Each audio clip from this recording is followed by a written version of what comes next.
Miscellaneous exercise 5 को complete करने के बाद आज हम लोग एक्सरसाइज 6 पे आ गए हैं, that is application of derivatives.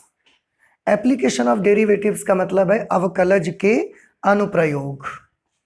इसको हिंदी में बोला जाएगा अवकलज के अनुप्रयोग। मीन्स अभी तक आपने जो भी डिफरेंशिएशन पढ़े, बहुत तरीके के डेरिवेटिव्स निकालने आपने सीखे अलग अलग तरह से। कहीं लॉगरिथमिक डिफरेंशिएशन, कहीं आपने पैरामीट्रिक इक्वेशंस को सॉल्व किया, तो इनवर्स ट्रिग्नोमेट्रिकल फंक्शंस को सॉल्व किया, तो उन सब के आपने अवकलज निकालने सीखे हैं तरह तरह से कि कैसे निकाले जाते हैं, वो सब आपने प्रैक्टिस कर ली। अब इसके बाद जो हमारा चैप्टर 6 होगा उसमें हमें ये पढ़ना है कि जो अभी तक हम पढ़ रहे थे डेरिवेटिव फाइंड करना, अवकलज ज्ञात करना, आखिर उसका यूज क्या है, हमारी लाइफ में क्या यूज है, तो वो अनुप्रयोग हमको पढ़ने हैं। वैसे हमारे जो सिलेबस में है कई सारे यूज इसके हमारे सिलेबस में है। सबसे पहले मैं एक शॉर्ट डिस्क्रिप्शन आपको देता हूं कि क्या क्या यूज हमारे सिलेबस में है, उसके बाद वन बाय वन हम उसको स्टडी करते चले जाएंगे, ठीक है। जैसे जो सबसे पहला एप्लीकेशन है डेरिवेटिव का, वो है rate of change of a quantity. किसी राशि के परिवर्तन की दर हम इसकी हेल्प से निकाल सकते हैं। किसी भी राशि के परिवर्तन की दर,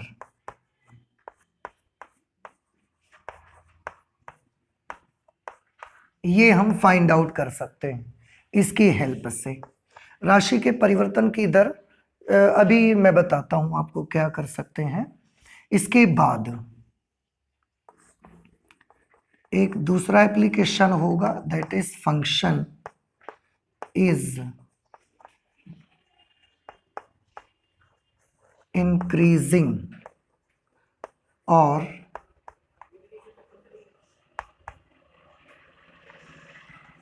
डिक्रीजिंग। कोई भी फलन है वो इंक्रीजिंग है या डिक्रीजिंग है, इसे हम वर्धमान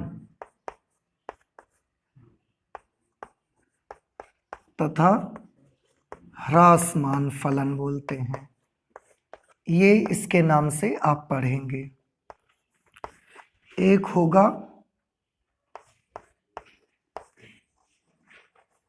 टू फाइंड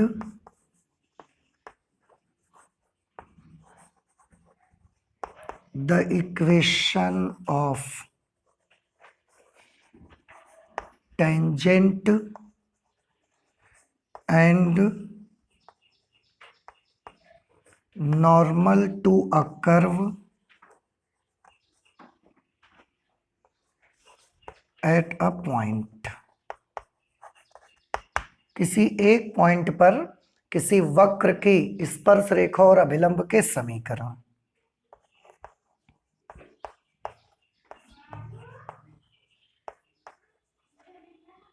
किसी वक्र की स्पर्शी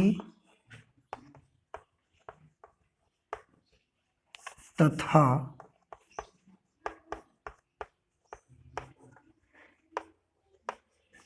अभिलंब के समीकरण ज्ञात करना, ये इसका मतलब होगा। फोर्थ होगा to find out the approximate value of, to find out the approximate value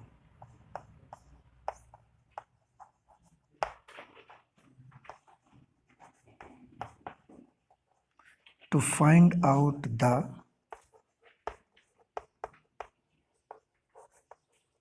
approximate value। इसे हिंदी में सन्निकटन के नाम से आप पढ़ेंगे। इसमें सन्निकटन में अभी मैं इस पर आता हूं। और जो सबसे इम्पोर्टेंट आपका होगा वो होगा maxima and minima application, maxima and minima,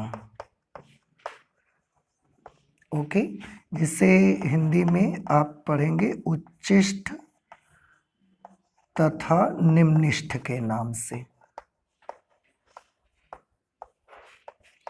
तो इतने सारे एप्लीकेशंस हमको पढ़ने जो कि हमारे सिलेबस में हैं, ठीक है। सबसे पहले rate of change of quantity, किसी राशि के परिवर्तन की दर हम मालूम करेंगे।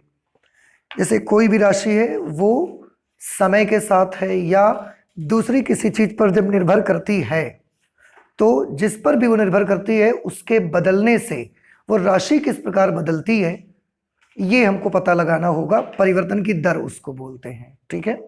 नंबर 2, फंक्शन इज इंक्रीजिंग और डिक्रीजिंग, कि कोई भी फलन वर्धमान है या ह्रासमान है। जैसे अगर ये x है और इधर की तरफ हमने फंक्शन लिया, तो अगर ये फंक्शन ऐसा है तो आप देखो x के बढ़ने से फलन क्या हो रहा है, घट रहा है। तो ये जो फलन है वो x के साथ कैसा फलन है, ह्रासमान है। देखो x के बढ़ने से फलन की वैल्यू fx की वैल्यू क्या हो रही है, कम हो रही है, इसलिए ये फलन ह्रासमान है।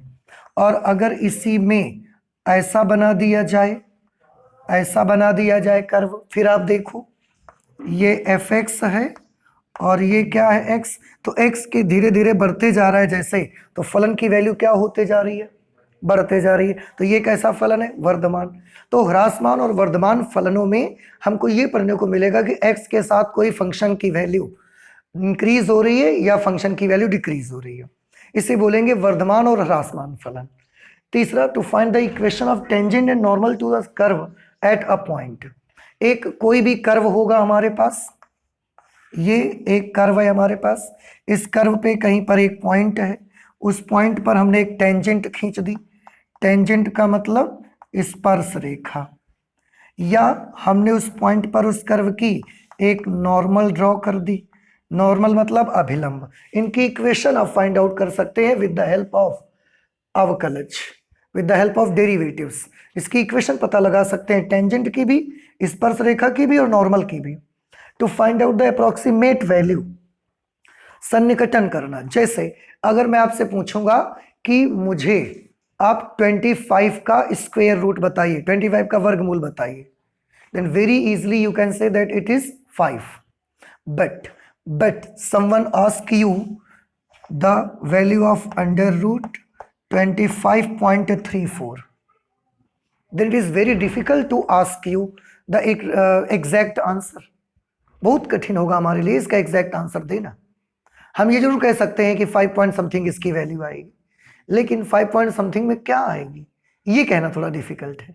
But with the help of derivative we can find out the approximate value of 25.34, square root of 25.34 पता लगा सकते हैं।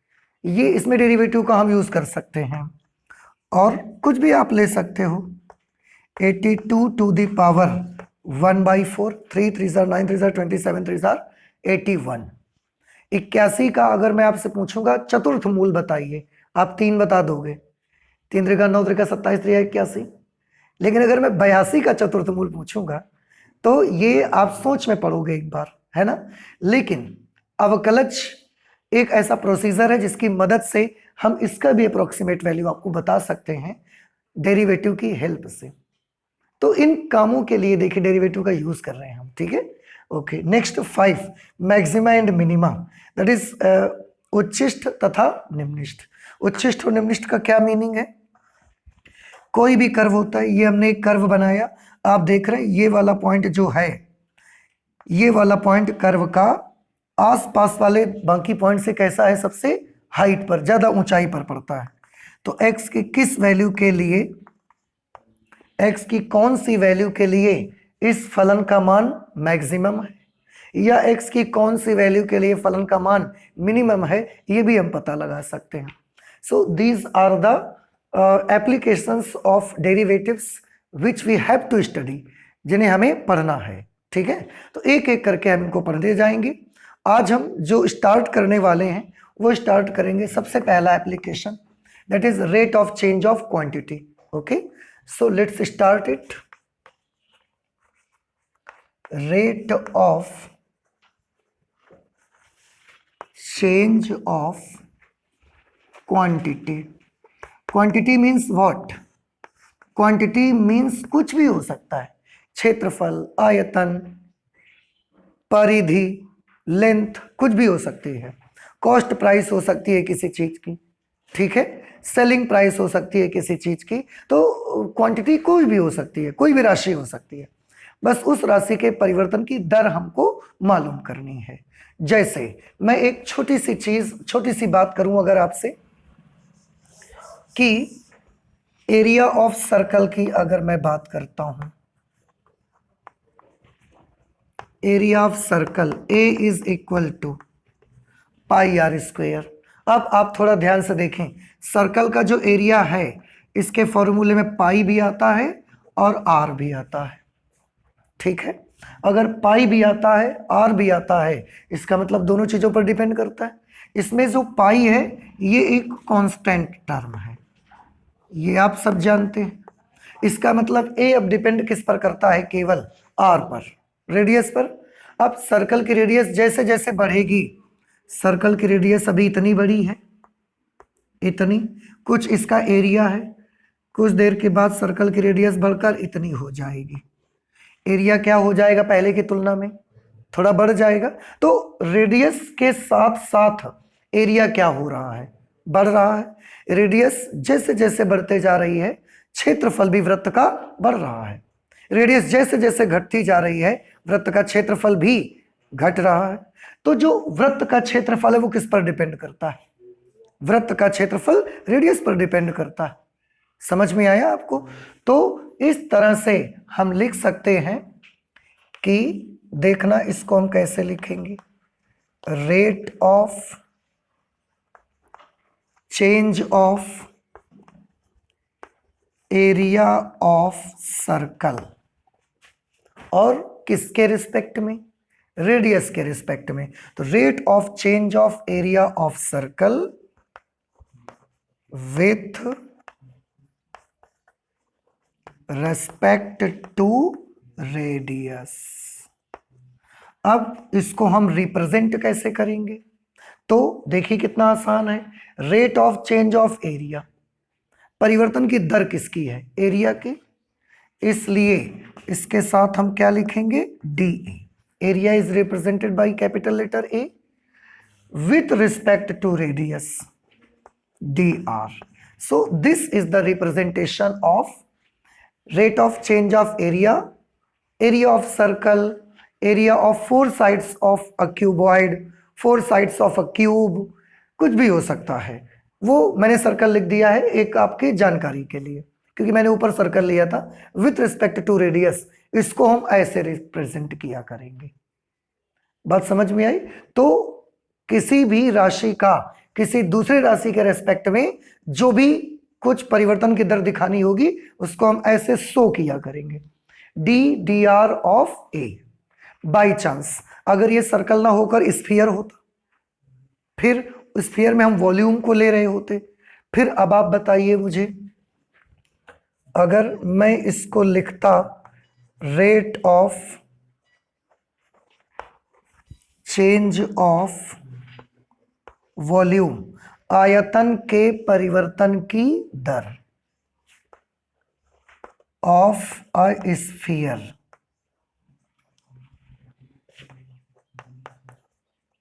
विथ रेस्पेक्ट टू रेडियस, क्या अब आप बताएंगे हम इसको कैसे रिप्रेजेंट करें? हाँ, rate of change of volume, volume के चेंज का रेट चाहिए। Volume is represented by capital letter V, so dV with respect to radius, so this is d r. नहीं समझ आ रहा है आपको? इस तरह से ये हम कर सकते हैं। कुछ भी अगर आपको रिप्रेजेंट करना हो तो ये उसका तरीका है। जिसके परिवर्तन की दर चाहिए वो ऊपर रहेगा, जिसके रिस्पेक्ट में होगा वो चीज नीचे आएगी, ठीक है।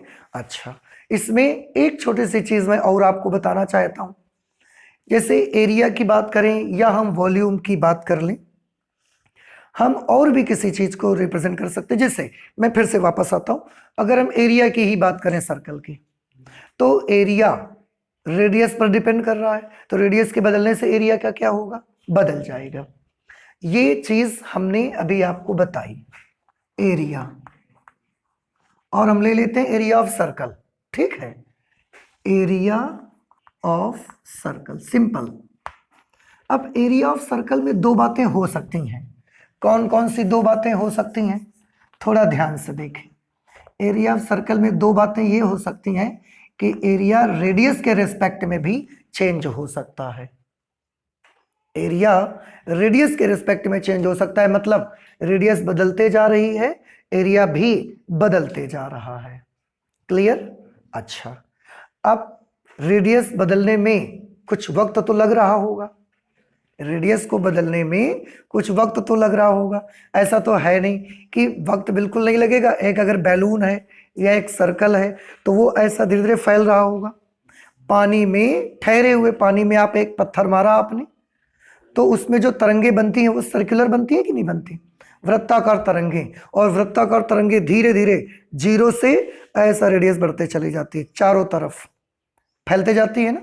तो अब ये बताएं कि फैलने में उनको कुछ वक्त लगता है कि जीरो टाइम में इतनी दूर तक फैल जाती हैं? कुछ वक्त लगता है, कुछ टाइम लगता है। तो ध्यान से देखो, एरिया बदलता है किसके हिसाब से, रेडियस के हिसाब से, बट रेडियस किसके हिसाब से बदल रही है, टाइम के हिसाब से। तो एरिया रेडियस पर डिपेंड करता है और रेडियस का चेंज होना खुद किस पर डिपेंड करता है, टाइम पर डिपेंड करता है। तो एक और चीज हो सकती है यहां पर, dA अपॉन dt भी हो सकता है। टाइम के हिसाब से भी तो एरिया बदल रहा है, लेकिन उस वक्त हम इसको कैसे सॉल्व करेंगे, ये तो डायरेक्ट कैलकुलेशन हो जाएगा। इसकी कैलकुलेशन डायरेक्ट नहीं होगी, इसमें आपको चैन रूल लगाना पड़ेगा। क्यों? क्योंकि एरिया किसका फलन होगा, रेडियस का, और अवकलन हम किसके सापेक्ष कर रहे हैं, टाइम के सापेक्ष। तो इसमें चैन रूल आपको लगाना पड़ेगा। और कैसे लगाएंगे, उसके लिए पहले तो हम करेंगे dA अपॉन dr और फिर dr अपॉन dt। ये मुझे फिर करना पड़ेगा कि एरिया चेंज होगा रेडियस के अकॉर्डिंग और रेडियस चेंज होगी टाइम के अकॉर्डिंग। इसलिए we will have to apply the chain rule. इसको सॉल्व करने के लिए फिर हमें चैन रूल का यूज करना पड़ेगा। लेकिन अभी आप इतना समझो कि रिप्रेजेंटेशन क्या होता है, उसको प्रदर्शित हम कैसे करते हैं। किसी वस्तु की अगर कॉस्ट प्राइस है तो टाइम के हिसाब से वो कैसे बदलेगी। अगर हम बोल देते हैं rate of change of cost price of an object with respect to time, तो उसको कैसे आप रिप्रेजेंट करोगे, बड़ा सिंपल है, डी डी टी ऑफ, और कॉस्ट प्राइस को सीपी से लिख देंगे, कॉस्ट प्राइस।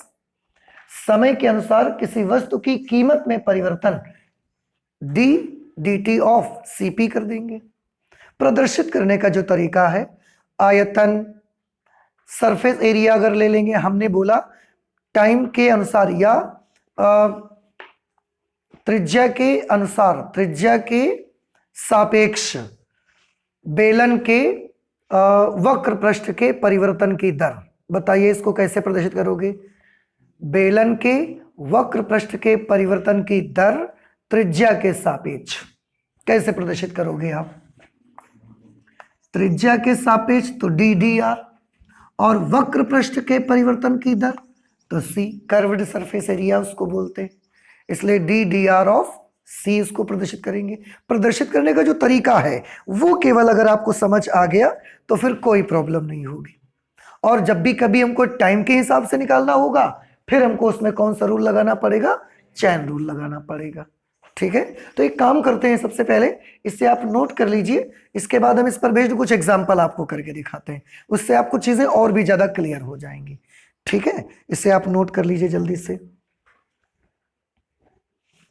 पहला एग्जांपल लिखा हुआ है, वृत्त के क्षेत्रफल के परिवर्तन की दर, इसकी त्रिज्या r के सापेक्ष ज्ञात करिए। वृत्त के क्षेत्रफल के परिवर्तन की दर त्रिज्या r के सापेक्ष ज्ञात करनी है। तो सबसे पहले तो ये बताइए मुझे, वृत्त के क्षेत्रफल के परिवर्तन की दर त्रिज्या r के सापेक्ष कैसे लिखा जाए इसको? dr of a। ठीक, यहां पर मैंने माना वृत्त का क्षेत्रफल a तथा त्रिज्या r है। तो वृत्त के क्षेत्रफल के परिवर्तन की दर त्रिज्या के सापेक्ष dr ऑफ a, जब r बराबर 5 सेंटीमीटर और r की वैल्यू उन्होंने कितना दे दिया है, 5 सेंटीमीटर। ठीक है, बस बहुत इजी क्वेश्चन है। वृत्त के क्षेत्रफल के परिवर्तन की दर पता लगानी है ना, तो वृत्त के क्षेत्रफल का ही फॉर्मूला आप अप्लाई करो। वी नो क्या कि वृत्त का क्षेत्रफल a का फॉर्मूला होता है पाई आर स्क्वायर, और हमें तो डी और ऑफ ए चाहिए। तो क्या करना पड़ेगा बताइए? r के सापेक्ष अवकलन करने पर, तो यहां पर लिखेंगे differentiating with respect to r के रिस्पेक्ट में डिफरेंशिएट करिए। dA upon d r is equal to pi is a constant term, r square का क्या होगा 2r। ठीक, और r की जगह पर क्या लिखना पड़ेगा हमको 5। तो हाँ, ये एक चीज बहुत याद रखिएगा, ये जो वैल्यूज दी जाएंगी r is equal to 5, r is equal to 10, पहले नहीं लिखेंगे आप, पहले अवकलन कर लेंगे, इसके बाद ही आप अप्लाई करेंगे। तो पाई की जगह पर पाई 2 और r की जगह पर 5 सेंटीमीटर। तो हमने इसको सॉल्व किया, dA upon d r is equal to 10 pi, और यूनिट लिखना नहीं भूलें। एरिया, रेडियस अगर सेंटीमीटर में है तो एरिया का क्या होगा सेंटीमीटर स्क्वायर पर सेंटीमीटर, सेंटीमीटर स्क्वायर पर सेंटीमीटर। आप जानते हैं इसका मीनिंग क्या है? थोड़ा सा एक चीज और देख लो, ध्यान से देखिए, मैं इसका मतलब आपको बताना चाहता हूं। dA अपॉन डी आर, जैसे यूनिट से ही आप देखो, इसका मतलब ये है कि अगर इसके नीचे आप कुछ नहीं तो 1 तो कर सकते हो कि नहीं कर सकते हो? आंसर आगे आया आपका, थोड़ा सा मीनिंग समझाना चाहता हूं मैं। इस नीचे 1 कर सकते हो।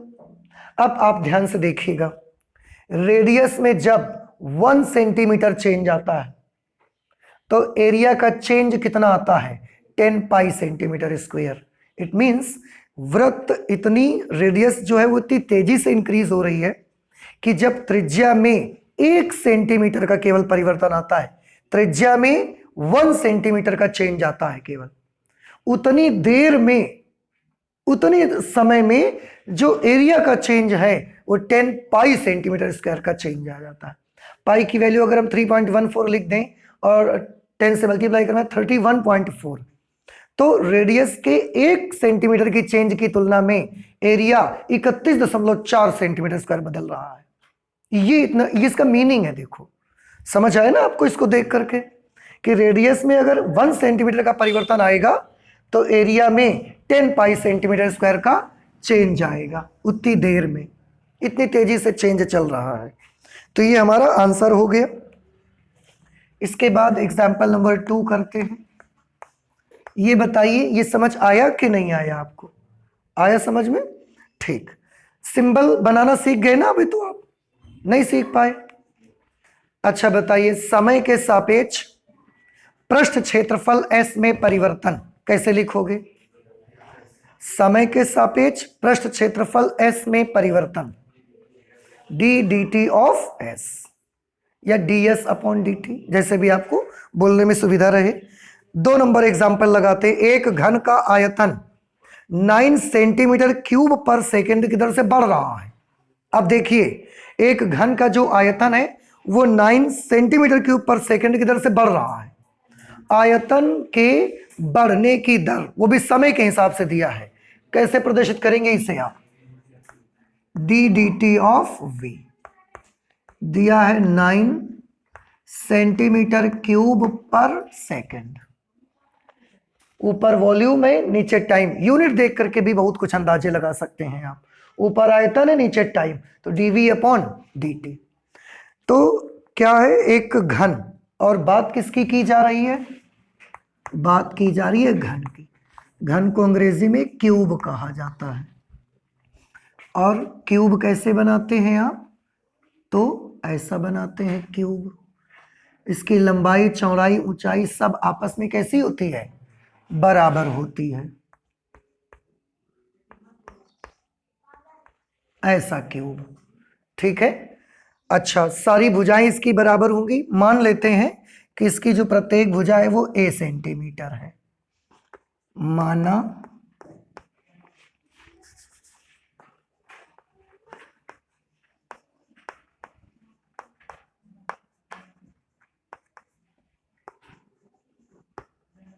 माना घन की प्रत्येक भुजा a सेंटीमीटर है। आगे लिखा है एक घन का आयतन 9 सेंटीमीटर क्यूब पर सेकंड की दर से बढ़ रहा है। तो ये चीज मैंने कैसे लिख दी है, समझ आ गया सिंबल आपको। आगे लिखा हुआ यदि इसके कोर की लंबाई 10 सेंटीमीटर है। कोर की लंबाई यानी कि भुजा, भुजा कितनी दी गई है, 10 सेंटीमीटर। तो इसके पृष्ठ का क्षेत्रफल किस दर से बढ़ रहा है, पृष्ठ का क्षेत्रफल किस दर से बढ़ रहा है बताइए। पृष्ठ क्षेत्रफल के बढ़ने की दर कैसे निकालोगे आप। माना पृष्ठ क्षेत्रफल s है, माना पृष्ठ क्षेत्रफल s है, तब पृष्ठ किस दर से बढ़ रहा है, मतलब पृष्ठ के बढ़ने की दर क्या है, ds अपॉन dt हमको ज्ञात करना है। अब आप बताइए, ये चीज आपको समझ आई कि नहीं है। ये दिया गया है, ये हमको दे दिया गया है, और ये हमको मालूम करना है। तो सबसे पहले हम एक काम करते हैं, आयतन से देखते हैं कुछ मिलता है, तो पहले यहां से निकाल के लाते हैं। घन का आयतन, घन के आयतन का सूत्र याद है आपको, भुजा क्यूब, भुजा क्यूब मतलब a क्यूब। अब हम t के रिस्पेक्ट में इसको डिफरेंशिएट करेंगे।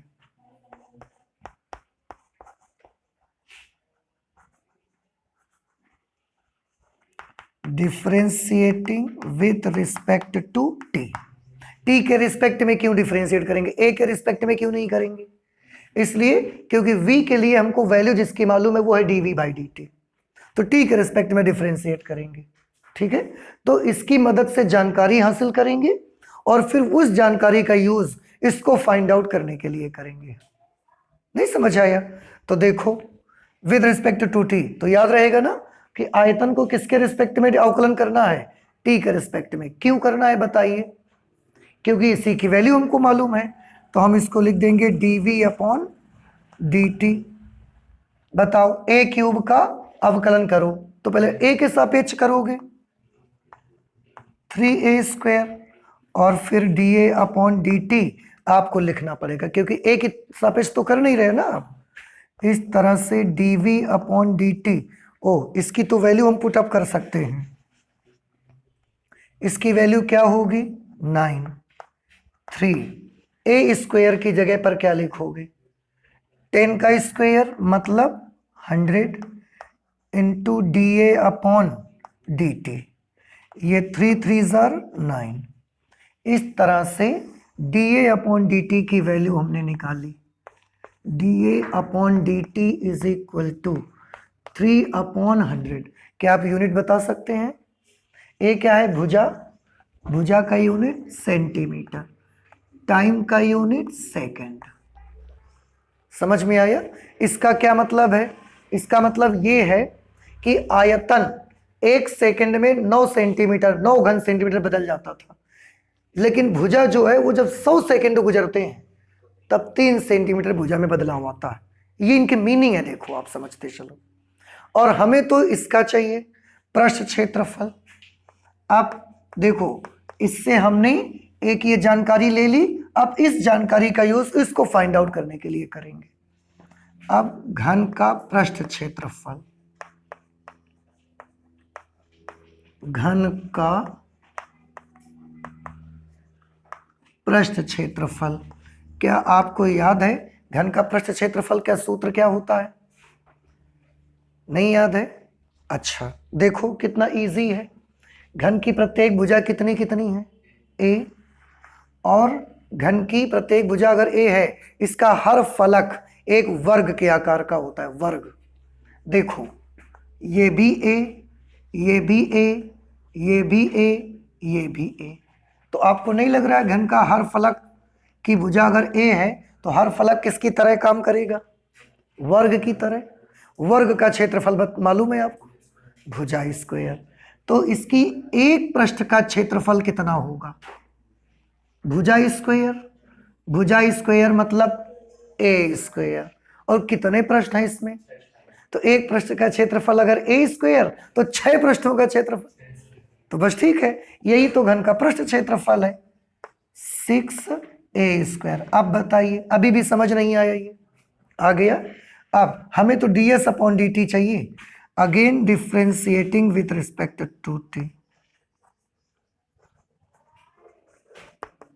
Differentiating with respect to t, t के रिस्पेक्ट में डिफ्रेंशिएट करिए। D D T of s is equal to 6। अब बताइए फंक्शन a का है पर अवकलन हमें t के रिस्पेक्ट में करना है, कैसे करें? पहले a के सापेक्ष करें फिर t के सापेक्ष कर देंगे। तो इसका आएगा 2a और फिर D D T of a। ये हो गया 12। a की जगह पर क्या लिखा जाए? 10 सेंटीमीटर। dA अपॉन dt की वैल्यू कितनी है? 3/100। 0 से 0 कैंसिल, 0 कैंसिल किया, एक नंबर पे point. 12 3 36, 3.6 and this is ds upon dt। Can you tell me the unit of ds upon dt? ds surface area centimetre square upon time second. And can you tell me what it means? इसका क्या मतलब निकलता है? इसका मतलब ये निकलता है कि 1 सेकेंड में आयतन कितने किस दर से बदल रहा था? 1 सेकेंड में 9 सेंटीमीटर क्यूब। लेकिन पृष्ठ क्षेत्रफल में किस हिसाब से परिवर्तन हो रहा है? पर सेकेंड 3.6 सेंटीमीटर स्क्वायर के हिसाब से बदल रहा है। फिर से आयतन के बदलने की दर बताओ। 1 सेकेंड में 9 घन सेंटीमीटर। पृष्ठ क्षेत्रफल के बदलने की दर बताओ। 1 सेकेंड में 3.5 सेंटीमीटर स्क्वायर, 3.6 सेंटीमीटर स्क्वायर। ठीक है, ये इनके मीनिंग है। तो मतलब समझ में आएंगे ना, फिर आपको बहुत अच्छा लगेगा, आप कर सकेंगे। और देखिए इसको यूज करके dA अपॉन dt निकालने का मकसद अब आपको समझ आया होगा, क्योंकि वो dA अपॉन dt का यूज यहां करना पड़ रहा है, हमको करना पड़ रहा है। तो इस तरह से हमने कौन कौन से एग्जाम्पल कर लिए? एग्जाम्पल 1 और एग्जाम्पल 2 कर लिया। ठीक है, और कर लेते हैं एग्जाम्पल। एग्जाम्पल नंबर 3 पे है, एक स्थिर झील में एक पत्थर डाला जाता है। स्थिर झील मतलब झील का पानी बिल्कुल रुका हुआ है और उसमें हमने एक पत्थर ऐसा गिरा दिया। पत्थर गिराएंगे तो तरंगे बनेंगी। किस आकार की बनेंगी? वृत्ताकार। Very good. और तरंगे वृत्तों में 4 सेंटीमीटर पर सेकंड की गति से चलती हैं। 4 सेंटीमीटर पर सेकंड की गति, इसका मतलब समझते हैं? 1 सेकंड में 4 सेंटीमीटर। अब थोड़ा ध्यान से देखो, पहले तरंगे यहां हैं, फिर यहां आ जाएंगी, फिर यहां आ जाएंगी। तो 1 सेकंड में जितना वो बढ़ जाएंगी, ये उनकी रेडियस ही तो होगी। 1 सेकंड में अगर 4 सेंटीमीटर बढ़ रही हैं तो उनकी रेडियस बढ़ रही है 1 सेकंड में 4 सेंटीमीटर। इसका मतलब है तो तरंगे वृत्तों में 4 सेंटीमीटर पर सेकंड की गति से चलती हैं। इसका मतलब है d D T of r is equal to 4 centimetre. ठीक, आगे लिखा है जब वृत्ताकार तरंग की त्रिज्या 10 सेंटीमीटर है, आर इज इक्वल टू कितना दे दिया? 10 सेंटीमीटर। उस क्षण घिरा हुआ क्षेत्रफल कितनी तेजी से बढ़ रहा है? उस वक्त अगर हम उन तरंगों से घिरा हुआ क्षेत्रफल निकालेंगे, वो कितनी तेजी से बढ़ रहा है। तो क्षेत्रफल के बढ़ने की दर हमको मालूम करनी है। डी डी टी ऑफ ए की वैल्यू आपको फाइंड आउट करनी है। क्या ये चीजें समझ आ गई आपको? आर हमने क्या मान लिया, वृत्ताकार तरंगों की त्रिज्या, और ए मान लिया वृत्ताकार तरंगों का क्षेत्रफल। माना आर वृत्ताकार तरंगों की त्रिज्या और ए क्या मान लिया है, वृत्ताकार तरंगों का क्षेत्रफल। ठीक, ऐसे। अब आप ध्यान से देखें, बस वृत्त का क्षेत्रफल लगाइए, वृत्त का क्षेत्रफल। वृत्त के क्षेत्रफल का क्या फॉर्मूला होता है, A is equal to pi are square. हमें तो D D T of A चाहिए, तो t के सापेक्ष अवकलन करेंगे, differentiating with respect to t। t के रिस्पेक्ट में डिफ्रेंशिएट करिए, D D T of A is equal to pi. देखो a जो है वो फंक्शन तो r का है, पर हमें t के सापेक्ष अवकलन करना है, तो कैसे करेंगे, चैन रूल है ना। और r को पहले r के रिस्पेक्ट में करो तो 2r, फिर t के रिस्पेक्ट में करेंगे तो D D T of r, तो 2 लिख दिया, पाई लिख दिया, r की जगह r की वैल्यू लिखेंगे 10, और D R by D T की वैल्यू क्या है 4। इस तरह से कितना बनेगा 80 पाई, and this is D D T of A. Unit बता दीजिए प्लीज, एरिया का यूनिट सेंटीमीटर स्क्वायर पर सेकेंड। क्या आप मतलब समझ पाए इसका क्या हुआ, क्या मतलब हुआ, एक सेकेंड में 80 पाई सेंटीमीटर स्क्वायर क्षेत्रफल बढ़ जाता है। एक सेकेंड में रेडियस कितनी बढ़ती है, केवल 4, लेकिन क्षेत्रफल में वृद्धि कितनी हो जाती है, 80 पाई वर्ग सेंटीमीटर के बराबर क्षेत्रफल में वृद्धि हो जाती है। तो ये कर लिया हमने एग्जाम्पल नंबर 3। ठीक है, तो फिर आज हम एग्जाम्पल नंबर 3 तक रखते हैं, एग्जाम्पल 4, 5 और उसके बाद एक्सरसाइज 6.1 आप भी ट्राई करके देख सकते हैं। अदरवाइज नेक्स्ट क्लास में जब हम लोग मिलेंगे तो हम इसको करके दिखाएंगे आपको। ठीक है, तो आज मैथ्स में इतना ही रखते हैं, चलते हैं, मिलते हैं नेक्स्ट क्लास पे। Thank you.